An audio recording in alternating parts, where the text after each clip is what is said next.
You know, retreat isn't easy.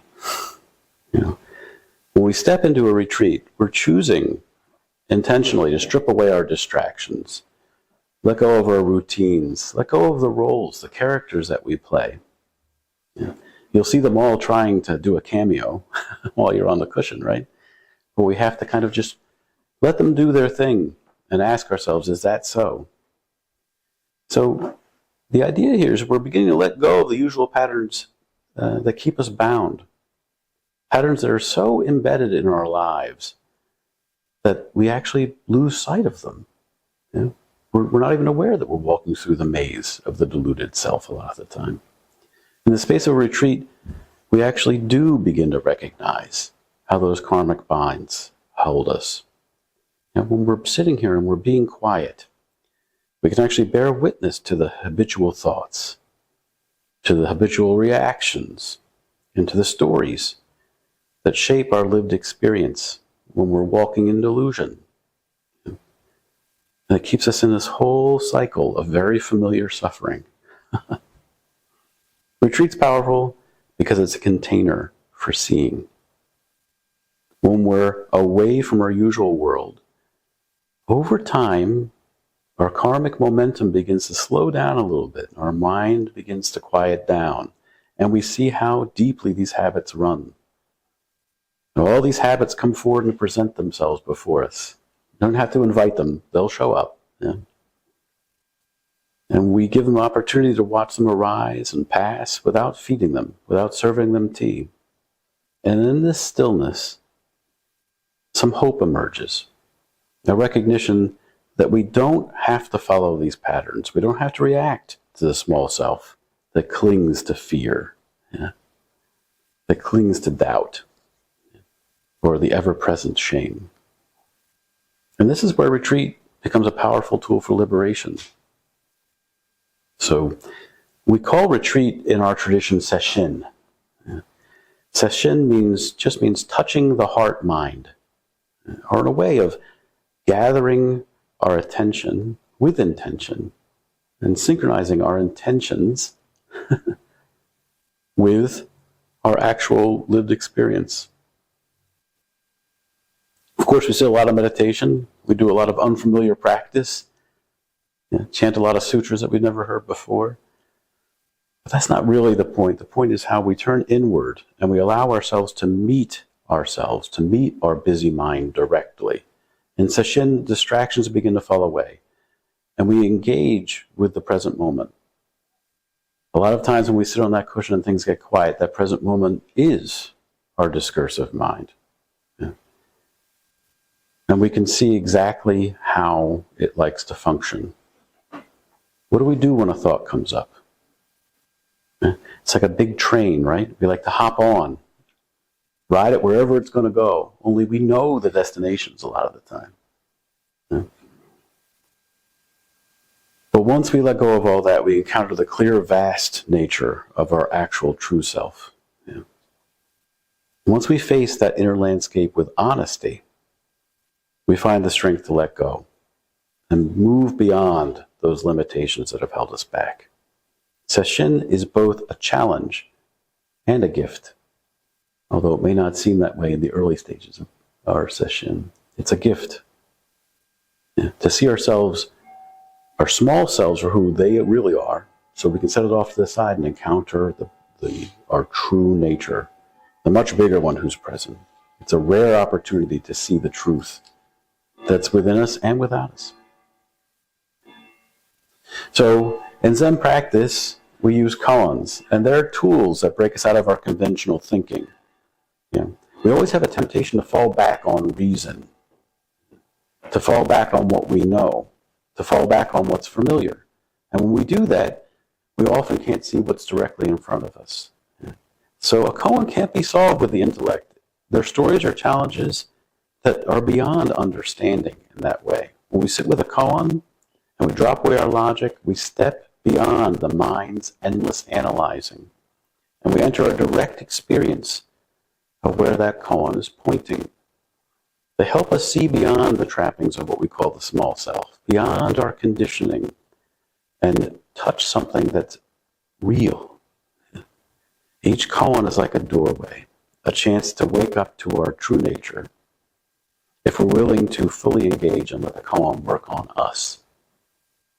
The Shaseki-shu, right, or collection of stone and sand, is a classic Zen text that's compiled by Zen master Muju back in the 13th century. Like many Zen anthologies, it gathers stories, teachings, and encounters from a variety of sources. And it gives you an idea about the depth and variety of Zen practice throughout all the ages. They're like a time capsule.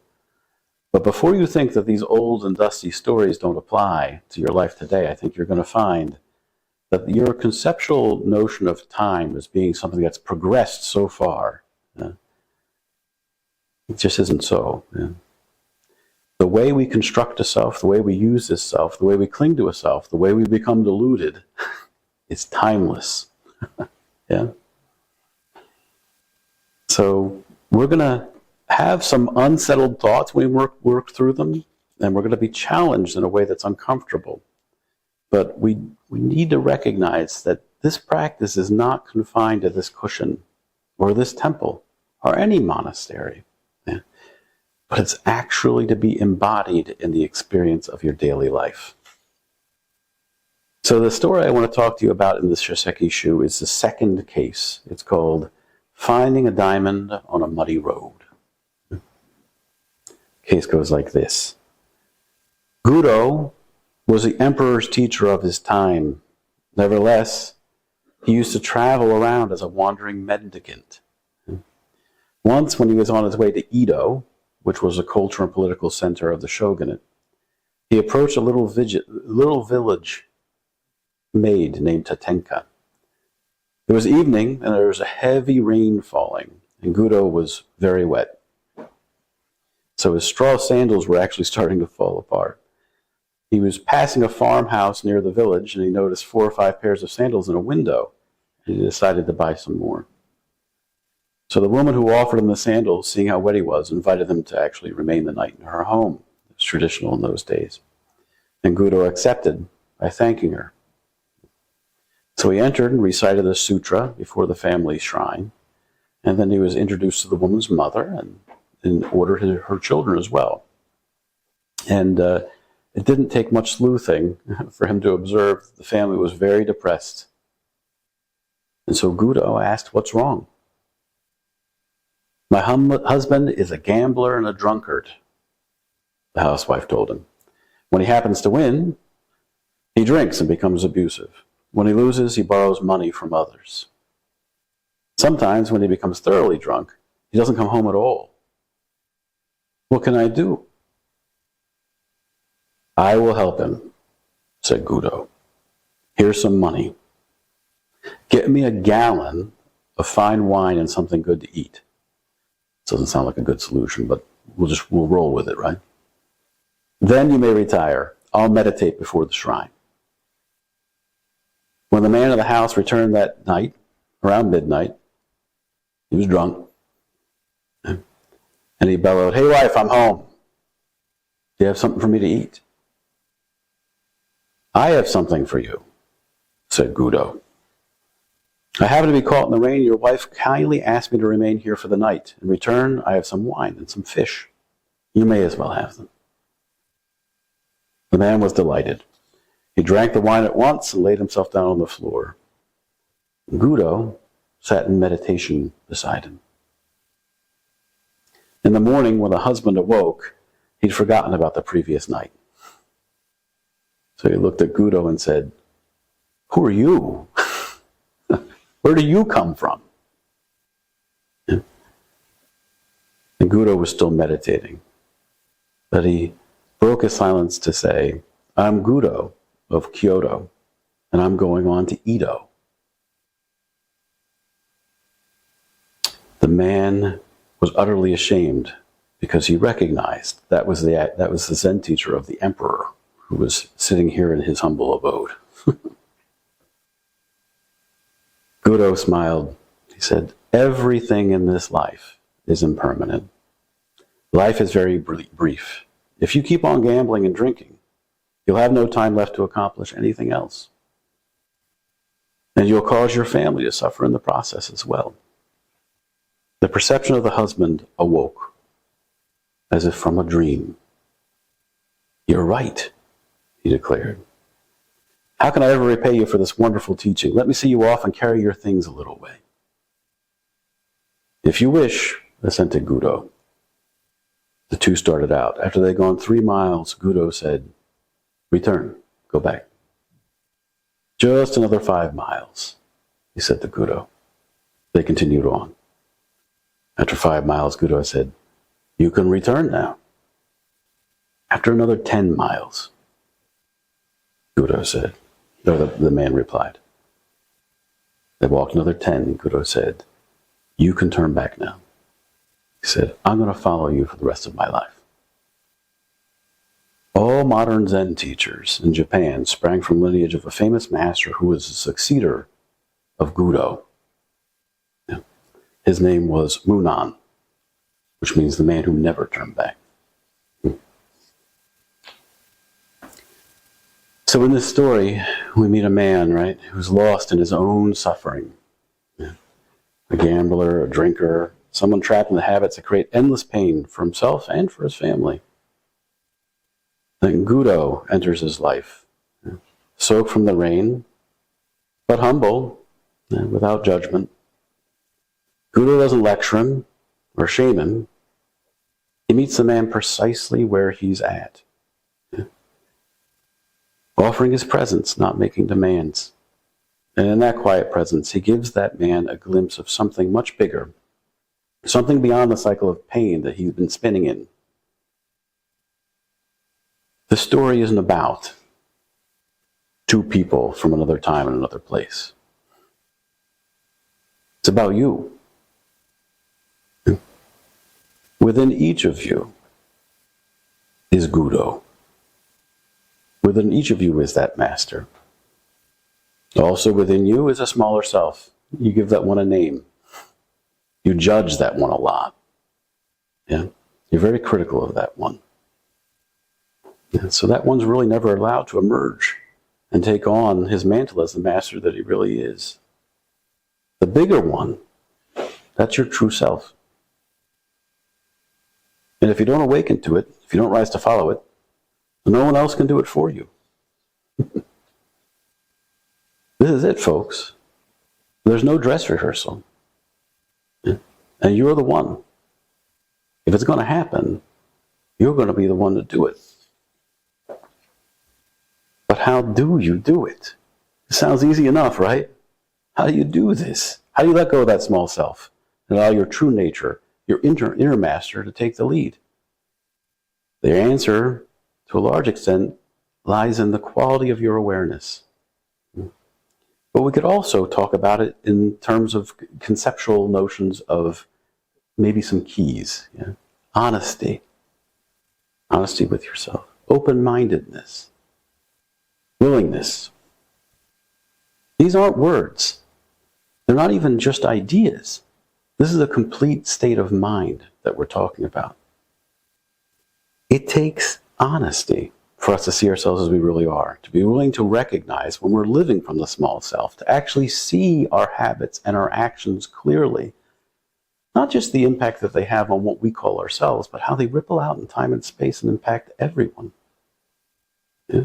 Honesty means looking at those patterns we've created, looking at the thoughts that hold us back, and admitting when we've been letting our habit energy run the show. Do we do that from time to time? Ever? I know it happens all the time to me. This isn't about judgment. It's about clarity. If you think awakening doesn't also include delusion, then how clear could it possibly be? This is about everything being included. This is about having the honesty to see very clearly that sometimes we don't see very clearly. Honesty helps us wake up to the ways we've been holding ourselves back. And when we do that, the capacity for transformation opens up. When we talk about open-mindedness, we talked a little bit about it yesterday, right? When we all arrived at retreat. Talked about maybe it being what Dogen would call fue, not understanding, right? or not knowing, or living from a state of wonder. But to awaken to our true nature, we have to be willing to open our mind to the possibility that there's something far bigger than the story we tell ourselves about who we are. And we've all mentioned that from time to time, we recognize that the trance of the small self breaks. Things don't happen the way we expect them to. We realize, oh shoot, maybe this formula that I've constantly been repeating myself about 1 + 1 = 2, it's just that. It's just some kind of thought. We have to be able to look past the story we tell ourselves about our limitations, about who we are, and to be willing to consider ourselves as vast, boundless, and all-impactful. When we talk about our actions impacting everyone else in the world, we have to recognize they do. Everyone else to the four corners of the universe. Which means that your nature is at least that big, yeah? That's where your actions will reach. Yeah. The true master within you is beyond any of those labels, any of those judgments, any of those ideas, beyond any of your expectations, beyond any of your dreams about what it might look like. Yeah? And it's waiting to guide you. But it needs you to be open to let go of your old ways of seeing yourself and seeing other, for that matter. And finally, it's about willingness. Putting our own self on the line. Willingness is where that real transformation happens. It's the decision to take the step even when you have no idea where it's going to lead. Yeah? And when we live in this place of open-mindedness, we don't know. We stop practicing from a perspective of a goal where we're looking to get somewhere, and we live from an intention to address all of the suffering that presents itself moment by moment, to be available to it, right? To not cling to some idea of what we think awakening or enlightenment is, but to actually just stop and see the wisdom as it presents itself now, and through suffering, and walk into that suffering and transform it. That activity is awakening, not some thought about what you have about the activity. Willingness is the courage to say, yes, I'm going to follow the path. I don't know where it's going to go, but that's beside the point. Yeah? To let the bigger one in you come forward, but more importantly, to show up again and again and again. No matter how many times you stumble, no matter how many times you nod off, yeah? You just, shake it off and come right back. Yeah? Each step is that freedom. It doesn't bring you closer to the freedom. You're embodying that freedom. Yeah? There's a phrase we sometimes say in Zen, right? And it sounds disturbing to some people. We say, if you see the Buddha on the road, kill him. If there's some outside ideal that you have about how things are supposed to be about, or about someone who's going to come to pull you out of the mess that you find yourself in, you've missed it. Awakening doesn't come from anyone else. Not Gudo, not some old teacher, no book. The real teacher, that real awakened one, is present within you. If you keep looking outside for someone else to lead the way for you, you're going to miss the most important truth, that your true nature is the master, and that it's present in all of your lived circumstances. There's nothing inside and outside. You don't have to wait for some ideal moment or for everything to align so that you can actually now become awake.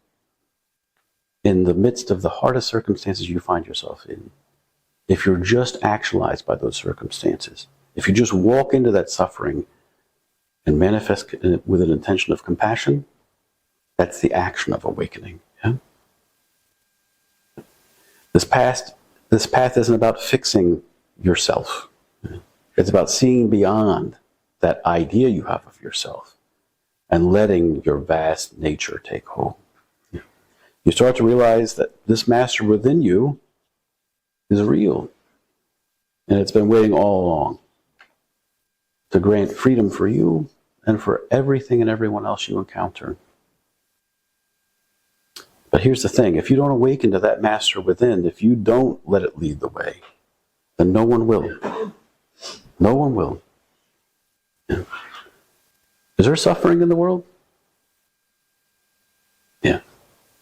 There's a lot of it, yeah. The world needs you to wake up. It needs you on this path, not just for your own peace, but this notion of awakening goes far beyond you.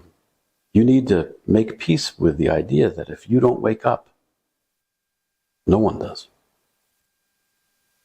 Yeah, that changes the perspective a little bit, doesn't it? That ups the stakes just a touch. Yeah. Gudo didn't drag that man to the end of his journey, did he? He walked willingly. Yeah, followed that one. Yeah. You have the same choice. You can say, I'm going to follow this path. I'm going to awaken to that master within. And I'm going to break others free too. This is your moment. And your moment to see beyond the small self, to recognize this true nature. This is your path. This is your life. This is your chance to make a difference. So let honesty guide you to see yourself clearly. And open-mindedness help you to recognize there's more within you than you ever imagined.